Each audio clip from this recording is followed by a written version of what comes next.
다음 약사님, 좀 특이하십니다. 이력이 참 볼 수 없지 않나.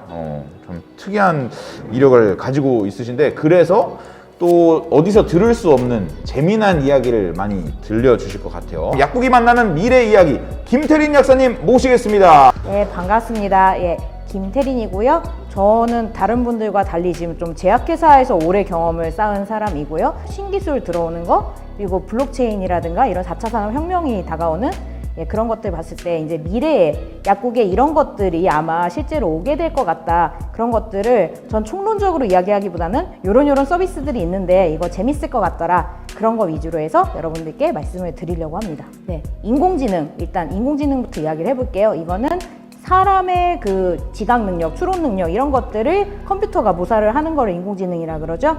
그리고 인공지능 이런 데만 쓰는 게 아니라 여러분들 아마 인공지능 때문에 일자리가 뺏긴다 뭐 이런 이야기 많이 들어보셨을 거예요. 그래서 로봇이 조제하는 시대가 실제로 지금 와 있어요. 병원 약사들 같은 경우는 이런 로봇이 조제하는 걸 볼 수가 있거든요. 그래서 실제로 약사 업무를 많이 좀 대체를 하고 있는 상황을 볼 수가 있었고요. 그랬을 때 우리는 걱정을 하겠죠. 일자리는 어떻게 하나요? 자, 제가 봤을 때는 이게 로봇 조제가 있다고 해도 로봇 조제를 하고 나서 현재 병원에서 투약 오류에 대해서 확인 승인하는 거는 약사가 합니다. 그렇고요. 그리고 인공지능이 그래서 일자리를 뺏는 게 아니라 이런 좀 조제 보조가 했던 그런 블루칼라적인 업무들 그런 것들이 좀 줄어든다. 저는 그렇게 해석을 하고 있고요. 그래서 우리가 해야 되는 일은 좀 더 고차원적이고 정신적인 일들. 그래서 AI가 이렇게 도입이 되면은 투약 오류 줄 거죠. 생산성 늘어날 거죠. 그리고 복약 수능도도 올라갈 거예요. 이랬을 때 우리는 사실에 근거해서 굉장히 좀 주관적인 조언. 그래서 약사들 같은 경우는 기계가 없는, 기계는 주관이 없어요. 그래서 약사한테는 주관이라는 게 있는 거예요. 우리가 살면서 복약지도 하고 경험하고 약국에서 쌓아온 걸로 생긴 개인 주관이 있어요. 그걸로 뭐 라이프 스타일이나 상호작용이나 이런 거에 대해서 조언을 해서 환자가 올바르게 그 치료를 받을 수 있도록 하는 그게 우리의 주 역할이 될 거라고 생각을 합니다.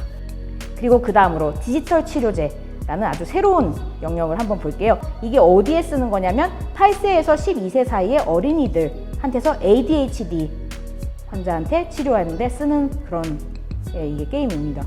그래서 지금 이건 분명히 게임인데 이거를 FDA가 치료제로 허가를 해줬어요. 자, 그래서 이런 것들 봤어요. 그래서 이 디지털 치료제가 뭐냐? 질병을 예방, 관리, 치료하는 그런 고도의 소프트웨어 프로그램 앞에서 본 그런 것들이에요. 그래서 이거를 독립적으로 이것만 쓰기도 하고 약이랑 같이 쓰기도 합니다. 그래서 우리나라도 이런 것들을 허가를 해줘야 되기 때문에 이거는 제가 아까 말씀드렸다시피 FDA에서 허가가 났고 식약처도 마찬가지로 허가를 내줘야 치료제로 되는 거예요. 그냥 소프트웨어가 아니라 치료제. 그래서 이런 것들을 봤을 때 지금 이런 게 이제 곧바로 현실화 될까에 대해서는 제가 봤을 때 그건 아닌 것 같아요. 허가 문턱이 되게 높거든요. 지금 굉장히 이런 많은 난제가 있긴 한데 빅파마들 포함해서 많은 회사들이 도전은 하고 있고 우리나라도 스타트업들이 지금 진출하는 분야입니다.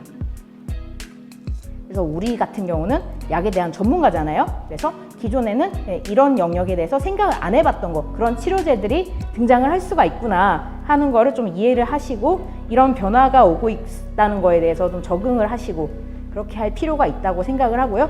자, 그 다음은 블록체인 이야기예요. 일단 처음으로 말씀드리자면은 블록체인을 제가 봤을 때 지금 가장 직접적으로 우리나라에서 쓰려고 나오고 있는 시도들을 보면 물류 쪽이에요.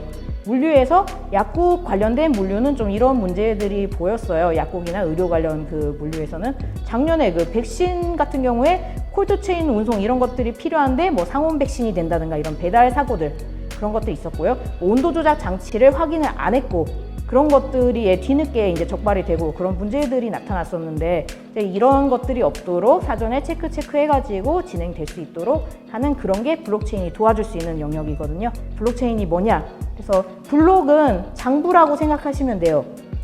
A가 B한테 뭐 얼마를 보내줬다 뭐 이런 것들을 쓰는 장부예요. 그거를 블록을 여기서는 여러 사람이 똑같이 장부를 씁니다. 그렇게 되고 체인은 이게 왜 이걸 체인이라고 하냐 뭐 사슬이 진짜로 블록이 있는 거예요? 그건 아니죠. 그래서 이건 그냥 시간 순서대로 블록이 계속 있는 거를 체인이라고 하는 거예요. 블록체인에서 지금 제가 말씀드리려는 핵심은 이런 개념보다는 이거는 같은 장부를 계속 써가지고 시간 순으로 이렇게 해놓으면은 나중에 이걸 한꺼번에 위조나 변조를 하기가 굉장히 어려워져요. 예, 그래서 원격 조제와 의약품 택배, 우리가 약국에서 궁금한 건 그 내용이잖아요. 그래서 현재 규정만 가지고 딱 보면은 의료법에 이런 게 있어요. 지금 의료인은이에요. 그리고 정보통신 기술을 써서 먼 곳에 있는 의료인에게, 그래서 의료인 투 의료인이에요. 그렇죠? 그 의료 지식과 기술을 지원하는 원격 의료를 할 수 있다. 즉 지금 법에서는 의사 투 환자로는 안 됩니다. 그렇고요. 그렇지만은 이게 지금 규제가 풀려서 현실화될 가능성이 스물스물 보이기 시작했죠. 그래서 만약에 현실화가 된다 그러면은 원격 조제, 의약품 택배 이런 건 당연히 수반이 지금 되게 될 상황이에요.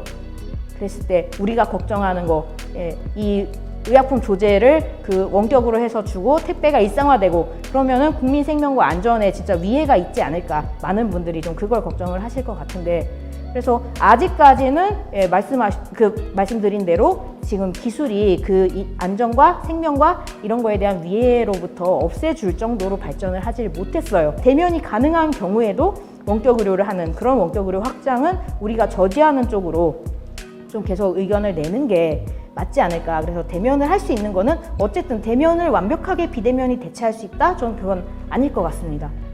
그래서 저는 이렇게 가야 될 거라고 생각을 하고 있어요.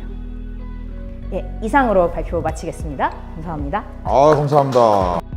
참약사가 되기 위해 노력하는 참 약사 약국체인.